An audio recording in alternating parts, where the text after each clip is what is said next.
안녕하세요, 모항입니다. 오늘 아침 괴야마 마사야 소식이 뜨며 오랜만에 롯데 관련 오피셜이 떴었는데 그에서 그치지 않고 오늘 오후에는 용병 3인방의 계약 소식이 전해졌죠. 롯데는 레이에스와 140만 달러의 계약을 맺었으며 신규 용병으로 엘빈 로드리게스, 제레미 비슬리와 총액 100만 달러의 계약을 맺었습니다. 먼저 엘빈 로드리게스는 최고 157의 직구를 던지는 98년생의 우투수로 제구가 좋아 볼질을 하지 않는 유형으로 트리플 A에서의 선발 경험이 꽤나 있고 NPB에서도 불펜으로서지만 괜찮은 성적을 거뒀던 선수입니다. NPB 경험 있고 빠른 공을 던짐에도 제구가 좋고 직구와 스위퍼의 구종 가치가 매우 높은 선수로 공 빠르고 스위퍼 던질 줄 알면 탑먹는 KBO에 정말 적합한 선수인데요. 제구는 좋지만 상위 리그에서 홈런을 많이 맞았던 선수로 공 빠르고 젊은 윌커슨이라고 보면 좋을 것 같습니다.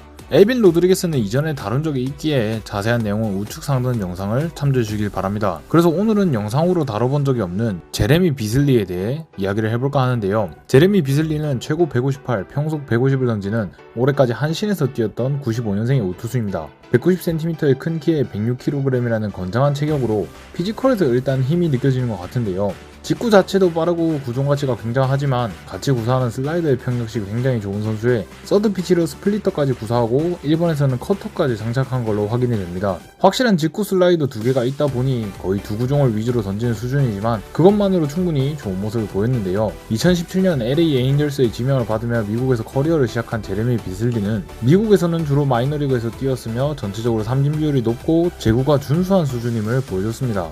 절반 정도를 선발로 뛰며 선발 경험도 풍부하다는 걸 보여줬고요. 그러면서 빅리그도 많이는 아니지만 경기를 뛰어봤고 다른 성적들은 별로지만 삼진 하나만큼은 잘 잡아낸 걸로 볼 수 있습니다. 그런 모습들을 보여주다가 23년부터는 NPB의 한신 타이거즈에서 뛰게 됐는데요. NPB에서 총 40경기를 뛰는 동안 20경기를 선발로 나섰고 147이닝을 던지며 2점대 ERA를 기록했습니다. 그러면서 역시 삼진이 많고 볼넷이 준수했으며 특히 하위 리그인 NPB에 와서 홈런이 줄었다는 게 큰 호재였는데요. 특히 제레미 비슬리는 NPB 첫 해와 두 번째 해가 대단했죠. 첫 해의 이닝은 비교적 적었지만 2점대 ERA를 기록하며 좋은 모습 보였고 두 번째 해에는 많은 이닝과 함께 역시 2점대 ERA를 기록했고 그러면서 8승을 거두는데요. 당장 작년에 NPB에서 8승한 투수가 KBO에 온다. 이 타이틀 하나만으로 충분히 엄청난 행보라는 생각이 듭니다. 이 정도 성적이면 MLB에서도 어느 정도 오퍼가 있었을 것이고 한신에서도 계속 가려 하지 않았을까 싶은데요. 그렇다면 이 선수가 어쩌다 롯데로 오게 됐는가? 바로 올 시즌 성적이 그리 좋지 못했기 때문입니다. 화려했던 작년 성적에 비해 올해는 단 8경기만 나섰고 그러면서 30이닝 조금 안되게 던지며 4점대 ERA를 기록했습니다. 올해 1, 2군 통틀어 볼넷이 조금 많아진 걸 보니 올해 몸 상태가 좀 안 좋았을 수도 있고 같은 리그에 3년째 있으며 어느 정도 읽힌 게 아닌가 싶은데요. 그래도 1군에서 30이닝 가까이 던지면서 피홈런이 한 개도 없다는 것은 9위만큼은 확실한 선수임을 보여주는 것 같습니다. 그리고 제레미 비슬리가 갑작스레 1군에서 경쟁력을 잃긴 했지만 또 2군 성적을 보면 몸 상태 문제는 아닌 것 같고 여전히 상위 리그에서도 경쟁력이 있는 선수임을 보여줬다 생각하는데요. 2군에서 70이닝 넘게 던지며 2점 초반대 ERA에 올해 확실히 볼넷이 많아지긴 했지만 여전한 삼진율과 적은 피홈런으로 9위가 살아있다는 걸 보여줬습니다. 결국 세 번째 해에 1군에서 삐끗하며 이렇게 나오게 된 건데 하위 리그인 KBO에서는 충분히 통할 만하다는 생각이 들고 내보낸 팀이 올 시즌 우승팀인 한신인 걸 생각하면 여러모로 현 시점 최상급 자원이라는 생각이 듭니다. 일본에서 확실히 9위가 통한다는 느낌을 충분히 줄 듯하고 특히 NPB 첫 번째, 두 번째 시즌이 압도적이었던 걸 생각하면 올해 성적으로도 리그 수준차를 고려했을 때 충분히 경쟁력이 있다 보는데 선수들이 적응할 첫 시즌인 내년에 정말 압도적인 기록을 만들 수 있지 않을까 기대가 됩니다. 특히 그 폰세마저도 NPB에서 못하다가 KBO에서 대박을 터뜨린 걸 생각하면 충분히 제레미 비슬리가 성공할 거라는 생각이 드는데요. 특히 이 코디 폰세와 제레미 비슬리의 행보가 똑 닮아 있다는 점에서 기대가 되는 것 같습니다. 폰세 역시 미국에서 선수 생활을 시작했지만 유의미한 빅리그 성적을 거두지 못하고 일본으로 왔고 똑같이 첫 번째, 두 번째 시즌에 성적이 좋다가 세 번째 시즌에서 삐끗하고 KBO에 온 선수인데요. 그리고 이닝은 폰세가 더 많이 먹긴 했지만 전체적인 성적이 비슬리가 더 좋았죠.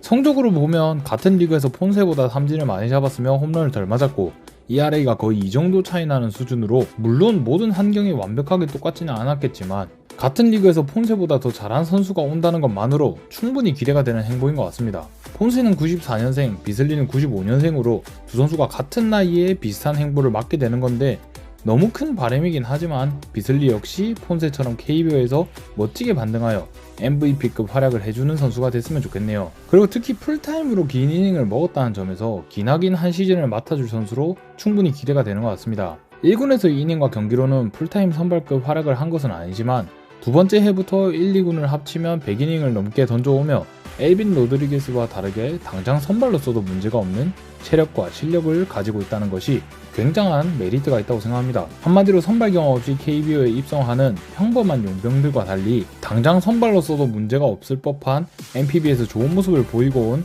폰세 느낌이 나는 비슷한 행보의 용병 투수가 내년 롯데의 선발 마운드 한 자리를 차지할 예정입니다. 개인적으로 9위는 엘빈 로드리게스와 큰 차이가 없고 엘빈 로드리게스가 KBO에서 잘 통하는 스위퍼를 던지기에 공 자체만 놓고 보면 엘빈 로드리게스가 좋아 보이지만 엘빈 로드리게스의 풀타임 선발로서의 불안감, 제레미 비슬리의 풍부한 선발 경험과 나이에서 나오는 노련함을 생각하면 제레미 비슬리가 1선발을 맡아주는 것이 더 좋지 않을까라는 생각을 합니다. 트로이 왓슨 이야기도 상당히 두근두근 했었는데 결국 이적료 문제 때문인지 롯데행이 불발됐죠. 하지만 그에 못지않은 공을 가지고 있으며 경험 쪽에서 더 풍부한 제레미 비슬리라면 좋은 모습을 보여주지 않을까라는 생각이 듭니다. 그래도 확실한 건 매번 2선발 2명을 데리고 하던 때와는 느낌 자체가 아예 다르다 할 정도로 원투펀치를 잘 뽑았다 생각합니다.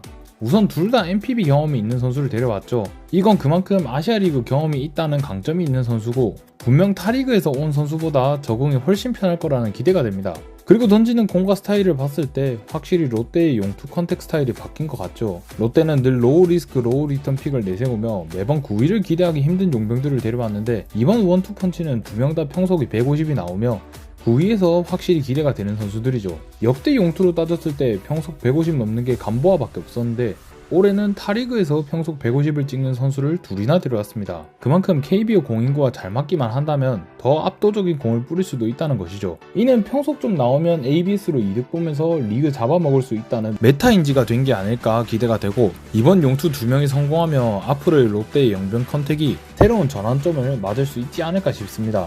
아니면 당장 NPB 출신 폰세가 성공했으니 그런 걸 수도 있지만 어쨌든 지금까지와 다른 방향으로 가며 기대가 큰 용병 2명을 데려왔다는 것만으로 용병 컨택에 있어서는 프런트 고생한 거 인정하겠습니다.